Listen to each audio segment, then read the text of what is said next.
বাজে বোলিংয়ে গুজরাট টাইটান্সের কাছে ম্যাচ হারল চেন্নাই সুপার কিংস। ম্যাচ হারের পরে মুস্তাফিজের কথা স্মরণে ডাগআউটে বসে কাঁদলেন দলের বোলিং কোচ ডিজে ব্রাভো।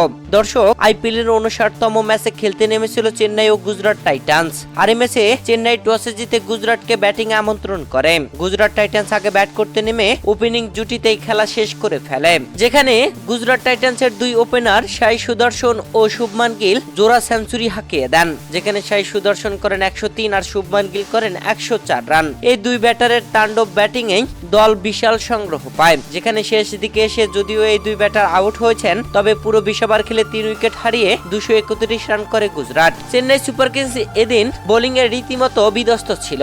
দর্শক, গুজরাটের দেওয়া 232 রানের টার্গেটে ব্যাট করতে নেমে চেন্নাই শুরু থেকে উইকেট হারাতে থাকে, যেখানে 10 রান করতে 3টি উইকেট হারিয়ে ফেলে। এরপরে মঈন আলী ও ড্যারি মিচেল দলকে দুর্দান্তভাবে এগিয়ে নেন, মারমুখী ব্যাটিং এ দলকে জয়ের স্বপ্ন দেখান। তবে এই দুই ব্যাটার আউট হবার পরেই যেন ম্যাচটা ছিটকে যায় চেন্নাইয়ের কাছ থেকে।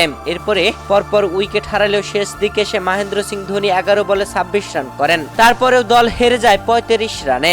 দর্শক, এই ম্যাচে চেন্নাইয়ের বোলিং দুর্দশা দেখে রীতিমতো অবাক ছিলেন দলের বোলিং কোচ ডিজে ব্রাভো। মুস্তাফিজকে স্মরণ করছিলেন প্রতি ওভারে, যেখানে এবারের আইপিএলে মুস্তাফিজুর রহমান চেন্নাইয়ের হয়ে দারুণ বোলিং করেছেন। তবে 1 মে পাঞ্জাব কিংসের বিপক্ষের ম্যাচ খেলেই মুস্তাফিজুর রহমান চেন্নাই ছেড়ে বাংলাদেশে চলে আসেন। আর আজ বাংলাদেশকে দুর্দান্তভাবে জিম্বাবুয়ের বিপক্ষে জিতিয়েছেন মুস্তাফিজুর রহমান। আর এই মুস্তাফিজকে স্মরণ করতেই যেন দুঃখ ভারাক্রান্ত মন হয়ে গেল ডিজে ব্রাভোর। দর্শক, চেন্নাই সুপার কিংসে যদি আজ মুস্তাফিজুর রহমান থাকতো, তবে কি দারুণ বোলিং এ গুজরাটকে এত রান করতে দিত না বলে আপনি মনে করেন? অবশ্যই জানাবেন ভিডিওর কমেন্ট বক্সে।